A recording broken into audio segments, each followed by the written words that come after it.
Spot का daily का chart लगाया हुआ है। सबसे पहले हम लोग डेली के चार्ट का एनालिसिस करेंगे। अगर आप देखोगे तो डेली के चार्ट के ऊपर एक डाउन साइड का मोमेंटम कंटिन्यू हो रहा है और नीचे की साइड ने मार्केट ने ये सपोर्ट लेवल फॉर्म किया हुआ है। अभी सपोर्ट लेवल के करीब अगर आप देखोगे तो एक्सपायरी के दिन हम लोगों को एक दोजी कैंडल मिला हुआ था जिसका इंटरप्रिटेशन इनडिसीजन होता है। फिर नेक्स्ट डे फ्राइडे के दिन हम लोगों को जो कैंडल पैटर्न मिला हुआ है, फिर ये जो कैंडल पैटर्न बन रहा है ये वेरिएशन वाला कैंडल पैटर्न है। तो इसको किस तरीके से इंटरप्रेट करना है साइकोलॉजी पॉइंट ऑफ व्यू से, उसको समझने की कोशिश करते हैं। अभी मार्केट में एक तेज गिरावट हो चुकी है। तेज गिरावट के बाद मार्केट यहाँ पर एक रेंज बना रहा है। इसके पीछे का फंडामेंटल रीजन ये है कि 22 तारीख को अमेरिका में जो यूएस फेडरल रिजर्व का पॉलिसी आएगा, उस फेडरल रिजर्व के पॉलिसी के वजह से मार्केट में एक लॉन्ग टर्म व्यू जो है वो बड़े इन्वेस्टर बना सकते हैं और फिर उसके बाद वो अपना बड़े क्वांटिटी के साथ पोजीशन ले सकते हैं। अभी फिलहाल के लिए यहाँ पर क्या हो रहा है, जिन्होंने ऊपर वाले रेट पर सेल के पोजीशन बनाए हुए थे उसमें से कुछ लोग यहाँ पर प्रॉफिट बुकिंग कर रहे हैं। अगर आप ओपन इंटरेस्ट का डेटा देखोगे तो ओपन इंटरेस्ट के डेटा में हम लोगों को बड़े क्वांटिटी में फ्रेश बाइंग दिखाई नहीं दे रहा है। तो ये बात हम लोगों को डेली के चार्ट से और ओपन इंटरेस्ट के डेटा से क्लियर हो गई। अभी आने वाले 2 दिनों में किस तरीके से ट्रेड करना है, मतलब संडे के दिन और मंडे के दिन और ट्यूसडे के दिन किस तरीके से ट्रेड करना है, इसको समझने की कोशिश करते हैं। और जैसे ही 22 तारीख को यूएस फेडरल रिजर्व का पॉलिसी आ जाएगा, फिर उसके बाद हमारे लिए एक बड़ा डायरेक्शन इस वीक के लिए मिल जाएगा। तब तक मार्केट जो है वो ग्लोबल मार्केट में ज़्यादा कुछ उछल कूद होने की मुझे आशंका कम लग रही है। अभी इंट्राडे चार्ट के ऊपर जाएंगे तो हम लोगों को लेवल मिल जाएंगे। अगर आप यहाँ पर देखोगे तो मार्केट ने एक अच्छा खासा एक अपसाइड का मोमेंटम यहाँ पे क्लोजिंग के टाइम दिखा दिया है। तो कल के दिन मार्केट अगर गैप डाउन ओपन हो जाता है इस लेवल पे कहीं पे और यहाँ पे हैमर लाइक कैंडल पैटर्न या इस तरीके का कोई प्राइस एक्शन पैटर्न बनाता है, तो उस केस में हम लोग 39,200 का जो कॉल है वो 39,200 के कॉल को यहाँ पर बाय कर सकते हैं। इसको बाय करने के बाद इसका स्टॉप लॉस जो रहेगा, यहाँ पे जो भी कुछ स्विंग लो बनेगा वो हम लोग स्टॉप लॉस की तरह यूज़ करेंगे। पहला टारगेट जो हमारा निकल के आ जाएगा वो 39,500 के करीब निकल के आ जाएगा। अभी हम लोगों ने ये ट्रेड के ऊपर है ना बात कर ली। अभी ये ट्रेड के पीछे का जो लॉजिक है वो लॉजिक को आप समझने की कोशिश करो, इसमें आपको मार्केट का साइकोलॉजी समझ में आ जाएगा।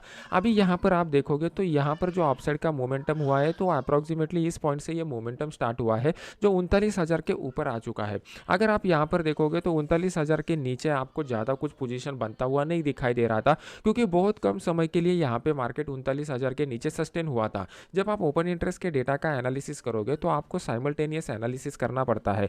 मतलब जब यहाँ पर चार्ट के ऊपर प्राइस एक्शन बनता है तब ओपन इंटरेस्ट के डेटा में किस तरीके का पोजीशन बन रहा है ये आपको देखना पड़ता है। अगर मार्केट कौन से भी सपोर्ट लेवल को ब्रेक करता है और इमीडिएटली तुरंत ऊपर आ जाता है तो यहाँ पे सपोर्ट लेवल के नीचे ज़्यादा कुछ पोजीशन नहीं बनता, तो वो दोबारा ट्रैप होने की प्रोबेबिलिटी कम हो जाती है। मार्केट अगर सपोर्ट लेवल को ब्रेक करता है और यहाँ पर ज़्यादा टाइम स्पेंड करता है तो फिर इसके बाद डाउन साइड का मोमेंटम की प्रोबेबिलिटी बढ़ जाती है। आप लोग आज तक गलती क्या कर रहे थे, आप और सिर्फ प्राइस के ऊपर फोकस कर रहे थे, उसके बाद टाइम का एनालिसिस आप नहीं कर रहे थे। क्योंकि यूट्यूब के ऊपर मोस्ट ऑफ द वीडियो अगर आपने देखे रहेंगे तो वो आपको प्राइस एक्शन के बारे में ही बताते हैं, टाइम का एनालिसिस कैसे करना है वो आप नहीं सीख सकते हो। यहाँ पर आपको एक्स एक्सिस का भी एनालिसिस करना है और वाई एक्सिस का भी एनालिसिस करना है। एक्स एक्सिस में आपको यहाँ पर टाइम मिलता है, वाई एक्सिस में यहाँ पर आपको प्राइस मिलता है। अगर आप सिर्फ और सिर्फ प्राइस के ऊपर फोकस करोगे और टाइम के ऊपर फोकस नहीं करोगे तो आपका सक्सेस रेट भी नहीं बढ़ेगा और रिस्क रिवॉर्ड रेशो भी नहीं बढ़ेगा। तो ये पॉइंट के ऊपर थोड़ा गौर कीजिए। यहाँ पर हम लोगों को ये वाला ट्रेड मिलेगा तो इसमें आपका सक्सेस रेट और रिस्क रिवॉर्ड रेशो ज़्यादा रहेगा। अगर आप ऊपर की साइड में देखोगे तो ऊपर की साइड में हम लोगों के लिए जहाँ पर मार्केट क्लोज हो चुका है वो एक सेलिंग वाला जोन निकल के आ रहा है, क्योंकि यहीं से एक बिग गिरावट स्टार्ट हुई थी। तो कल के दिन मार्केट अगर फ्लैट ओपन होता है और फ्लैट ओपनिंग के बाद यहाँ पर इस तरीके का प्राइस एक्शन स्ट्रक्चर बनाता है तो यहाँ पर भी हम लोग एक सेल का पोजीशन ले सकते हैं, जिसमें हम लोग 39,700 का जो पुट है वो 39,700 के पुट को यहाँ पर बाय कर सकते हैं। और उसके बाद बाय करने के बाद इसका जो स्टॉप लॉस निकल के आएगा ये ऊपर की साइड में यहाँ पर जो भी कुछ स्विंग हाई बना रहेगा वो हम लोग स्टॉप लॉस की तरह यूज करेंगे। अभी ये ट्रेड आपको पता चल गया। अभी ये ट्रेड के पीछे का लॉजिक पता कीजिए, ये साइकोलॉजी समझने की कोशिश कीजिए। तो मार्केट साइकोलॉजी जब आप समझोगे तभी जाके आप प्रोफेशनल ट्रेडर बन पाओगे। अगर आप देखोगे तो यहाँ से अच्छा खासा अपसाइड का मोमेंटम हो चुका है। अपसाइड के मोमेंटम में प्राइस एक्शन का बेसिक स्ट्रक्चर अगर आप सीखते हो तो एक अपसाइड मोमेंटम के बाद रिट्रेसमेंट होना जरूरी होता है। यहाँ पे रिट्रेसमेंट में क्या होता है, यहाँ पर जितने भी लोगों ने बाय किया रहेगा उसमें से जो वीक हैंड है वो वीक हैंड मार्केट में से इमीडिएटली एग्जिट हो जाते हैं। अगर आप न्यू ट्रेडर हो, नोवाइस ट्रेडर हो, तो आपको लोग क्या करते हो, जनरली आप प्रॉफिट जो है वो प्रॉफिट इमीडिएटली बुक कर लेते हो, मतलब कम प्रॉफिट बुक कर लेते हो, और लॉस जो है वो लॉस, बड़े लॉस में आप खड़े रहते हो। आप में से कितने लोगों ने अपने ट्रेडिंग करियर में एक्सपीरियंस किया हुआ है, ये मुझे कमेंट सेक्शन में बता दीजिए। तो नेक्स्ट वीकेंड के ऊपर इसको कैसे अवॉइड करना है, इसका एक वीडियो मैं आपको बता दूंगा। अभी क्या होता है, कम प्रॉफिट में लोगों को निकलने की आदत जो रहती है, वो लोग यहाँ पर एग्जिट करेंगे और उनकी वजह से मार्केट नीचे आ जाएगा। अगर मार्केट नीचे आ जाता है तो यहाँ पर बड़े प्लेयर के लिए दोबारा कम रेट पे बाय करने का मौका मिलता है और वो वहाँ से मार्केट को ऊपर लेके जाते हैं। तो इस तरीके से प्राइस एक्शन बनता है। अगर आप देखोगे तो मार्केट जो था वो नीचे आ गया, नीचे आने के बाद यहाँ से मार्केट ने एक बाउंस बैक दिखाया। तो ये बाउंस बैक में क्या हो गया, यहाँ पर जो वीक हैंड थे, जो रिटेल ट्रेडर थे, जिन्होंने ओपनिंग के ऊपर अपना सेल का पोजीशन बनाया हुआ था, उन्होंने यहाँ पर प्रॉफिट बुक कर लिया। और जब दोबारा मार्केट ऊपर चला गया तो यहाँ पे जो स्ट्रॉन्ग हैंड थे, जो बड़े सेलर थे, उनको और कम और ज़्यादा रेट में सेल करने का मौका मिला। तो इन्होंने और क्वांटिटी यहाँ पर ऐड कर लिया और फिर सेकंड जो यहाँ पर वेव बना, उसमें मार्केट में बड़ी गिरावट हम लोगों को देखने को मिली। अभी कल मॉर्निंग के समय में यहाँ पर इस तरीके का स्ट्रक्चर बनेगा, तो एटलीस्ट 50% रिट्रेसमेंट यहाँ पर होने की प्रोबेबिलिटी बनेगी। तो उस 50% रिट्रेसमेंट को कैलकुलेट करने के लिए हम लोग ये वाला ट्रेड बना रहे हैं। अभी हम लोग क्या कर रहे हैं, हम लोगों ने डेली के ऊपर एनालिसिस किया हुआ है कि मार्केट जो है वो मार्केट अभी रेंज बाउंड रह सकता है। फंडामेंटली अगर हम लोग देखेंगे तो फंडामेंटली में मैंने आपको बता दिया कि 22 तारीख को जो है, 22 ऑफ मार्च को जो है वो एक बड़ा इकोनॉमिकल ट्रिगर हम लोगों को मिलने वाला है, जिसके बाद ही मार्केट डायरेक्शन पकड़ सकता है। मतलब डेली चार्ट में हम लोगों को प्राइस एक्शन ये बता रहा है कि मार्केट रेंज बाउंड रहने की प्रोबेबिलिटी है। सेम हमें कंक्लूजन फंडामेंटल एनालिसिस बता रहा है। तो जब भी मार्केट में हम लोगों को रेंज बाउंड का सिनेरियो रहता है, हम लोग नीचे वाले रेट पर भी बाय कर सकते हैं और ऊपर वाले रेट पर भी सेल कर सकते हैं। तो ये दोनों लेवल मैंने आपको बता दिए हैं कि ये लेवल के ऊपर आप ये कर सकते हो। अभी नेक्स्ट प्रोबेबिलिटी, मार्केट मान लो कि बड़े गैप अप के साथ खुला, तो क्या करना है, जब भी मार्केट बड़े गैप अप के साथ खुलेगा तो हमारे लिए ये 40,000 का लेवल सबसे इंपॉर्टेंट रहेगा। डायरेक्टली 40,000 के लेवल के ऊपर खुलने के बाद कोई शूटिंग स्टार बनाता है या इस तरीके का कैंडल पैटर्न बनाता है, तो इमीडिएट एक बड़े क्वांटिटी के साथ भी आप 40,000 का जो पुट है वो 40,000 के पुट को यहाँ पर बाय कर सकते हो। इसका स्टॉप लॉस यहाँ पे जो भी कुछ स्विंग हाई बनेगा वो स्टॉप लॉस यूज करेंगे, और नीचे की साइड में ये जो क्लोजिंग प्राइस है ये आपका टारगेट निकल के आ रहा है। अभी इसके पीछे की मार्केट गैप डाउन होने के बाद क्या करेंगे, गैप डाउन होने के बाद कुछ भी आप इमीडिएटली करने की कोशिश मत कीजिए, क्योंकि मार्केट में डेली चार्ट के ऊपर इस तरीके का कैंडल पैटर्न बनाया हुआ है। कल के वीडियो में मैंने आपको बताया था कि आपके लिए हाई, लो और क्लोज इंपॉर्टेंट रहता है। तो ये वीडियो में मार्केट में अगर आपको गैप डाउन मिल जाएगा तो क्या करना है, ये अगर आपको सीखना है तो मुझे इस तरीके से आप बता दीजिए, तो हम लोग उसके ऊपर भी एक वीडियो बनाएंगे। अभी देख लेते हैं कि निफ्टी में किस तरीके का सिनेरियो यहाँ पर निकल के आ रहा है। निफ्टी में अगर डेली चार्ट के ऊपर देखेंगे तो मार्केट में एक डाउन ट्रेंड ऑलरेडी यहाँ पर बन चुका है। डाउन ट्रेंड में मार्केट सपोर्ट लेवल पर आ चुका है। अभी सपोर्ट लेवल के ऊपर जितना ज़्यादा टाइम मार्केट स्पेंड करेगा और फिर उसके बाद इस लेवल को मार्केट डाउन साइड की तरफ निकालेगा, तो एक बड़ा डाउनफॉल हम लोगों को देखने को मिल सकता है, जहाँ पे मार्केट 16,800 के लेवल को भी ब्रेक कर सकता है।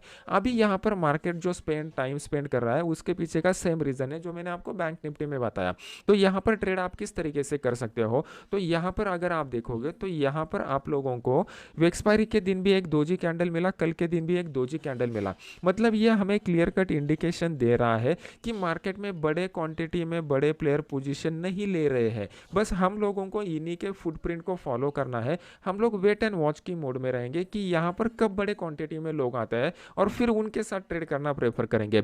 अभी कुछ लोग आप में से होप लेके बैठेंगे कि जो लोगों के बड़े क्वांटिटी में मतलब स्टॉक में इन्वेस्टमेंट करते हैं, तो वो लोगों के लिए मार्केट अगर नीचे आता है तो उनका जो पोर्टफोलियो है वो पोर्टफोलियो उनका नेगेटिव में जाता है, तो वो लोग एक होप पे बैठे रहते हैं कि यहाँ से मार्केट रिकवर हो जाएगा। देखो दोस्तों, मार्केट जो रिकवर होता है तो वहाँ पे नीचे आने के बाद कुछ इस तरीके का आपको price action pattern, chart pattern या सपोर्ट रेजिस्टेंस के ऊपर उस तरीके का कैंडल पैटर्न बनना चाहिए। अगर मार्केट को यहाँ से रिवर्स होना चाहिए तो सबसे पहले यहाँ पर जो गिरावट है वो एकदम स्ट्रांग नहीं होनी चाहिए थी। यहाँ से इमीडिएटली मार्केट ऊपर नहीं जाने वाला। प्राइस एक्शन मुझे जो बता रहा है वो मैं आपको यहाँ पर समझाने की कोशिश कर रहा हूँ। अगर ये जो गिरावट हुई है ना, ये गिरावट अगर इस तरीके के रुक रुक के होती तो मुझे पता चलता कि यहाँ से मार्केट ऊपर जाने की प्रोबेबिलिटी ज़्यादा है। लेकिन जो स्ट्रॉन्ग गिरावट यहाँ पर हुई है ना, वो स्ट्रॉन्ग गिरावट हमें इंडिकेट कर रही है कि मार्केट यहाँ पे कुछ टाइम स्पेंड करेगा, थोड़ा सा ऊपर जाएगा, लेकिन फिर दोबारा नीचे आने की प्रोबेबिलिटी सबसे ज़्यादा है। अगर मार्केट को ऊपर जाना है तो यहाँ पे कुछ ना कुछ आपको चार्ट पैटर्न बनता हुआ दिखना चाहिए, तभी हम लोग ये बोल सकते हैं कि मार्केट ऊपर जा सकता है। तब तक मार्केट ऊपर नहीं जाने वाला। तो आप एक होप उम्मीद लेके बैठे हुए हो कि मेरा पोर्टफोलियो अभी निगेटिव में है, मैं यहाँ पे और एडिशन करूंगा तो मेरा एवरेजिंग डाउन साइड का आ जाएगा, जैसे ही मार्केट ऊपर जाएगा मैं पॉजिटिव में आ जाऊंगा। तो ये होने वाला नहीं है। कितने लोगों का पोर्टफोलियो कितने परसेंटेज के साथ निगेटिव में है मुझे कमेंट सेक्शन में बता दीजिए। अभी देख लेते हैं कि कल के दिन मार्केट कहाँ पे हम लोगों को ट्रेड बेटर मिल सकता है। तो इसके लिए हमें 15 मिनट चार्ट के ऊपर जाना पड़ेगा। अभी आपके सामने मैंने 15 मिनट का चार्ट लगाया हुआ है। तो सबसे पहले हम लोगों को एक अच्छा ट्रेंड लाइन यहाँ पर मिलता हुआ दिखाई दे रहा है। तो जब तक मार्केट इस ट्रेंड लाइन के ऊपर रहेगा, यहाँ पे एक अपसाइड के मोमेंटम का प्रोबेबिलिटी सबसे ज़्यादा रहेगा। मार्केट अगर इस लेवल के नीचे आता है तो डाउन साइड के मोमेंटम का प्रोबेबिलिटी बढ़ जाएगा। तो बस हम लोगों को यही देखना है कि यहाँ पर मार्केट अभी जो सस्टेन हुआ है वो एक इंपॉर्टेंट लेवल के ऊपर सस्टेन हुआ है। 17,100 के ऊपर मार्केट यहाँ पर सस्टेन हो चुका है। तो यहाँ पर मार्केट और टाइम स्पेंड करके अगर फिर इस लेवल को अपसाइड की तरफ निकालता है तो मार्केट में एक 30 से 40 पॉइंट का मोमेंटम आने की प्रोबेबिलिटी है। मार्केट में बड़ा मोमेंटम कब आ सकता है? जब मार्केट 17,200 का जो लेवल है वो 17,200 के लेवल को मार्केट अपसाइड की तरफ निकालेगा, तभी मार्केट में एक 100 से 150 200 पॉइंट का मोमेंटम आ सकता है। तब तक यहाँ पर उतना ज़्यादा कंफर्मेशन नहीं है। अगर आप कल के दिन के मोमेंटम को देखेंगे तो यहाँ पे आपको क्लियर कट दिखाई दे रहा है कि पूरे दिन में मार्केट ने वी शेप रिकवरी दिया और जहाँ पर ओपन हुआ था ऑलमोस्ट वहीं पे जाके क्लोज हो चुका है। मतलब ओपनिंग के टाइम मार्केट का जो सेंटीमेंट था, बड़े प्लेयर का मार्केट के बारे में जो व्यू था, उसी तरीके से उन्होंने यहाँ पर क्लोज किया हुआ है। इन बिटवीन ये इंट्राडे ट्रेडर का लॉस हुआ है। जिन्होंने पहले सेल का पोजीशन लिया रहेगा, ज़्यादा प्रॉफिट के चक्कर में रुके रहेंगे, क्लोजिंग के टाइम उनको लॉस में ऑप्शन में रिकवर करना पड़ेगा, क्योंकि वहां पे टाइम डिके हो जाता है। अभी यहाँ पे अगर आपको चार्ट बोल रहा है कि अभी फिलहाल के लिए ज़्यादा कुछ अपॉर्चुनिटी नहीं है, बड़े प्लेयर वेट एंड वॉच की मोड में है, तो आपको भी उनके फुटप्रिंट को फॉलो करना पड़ेगा।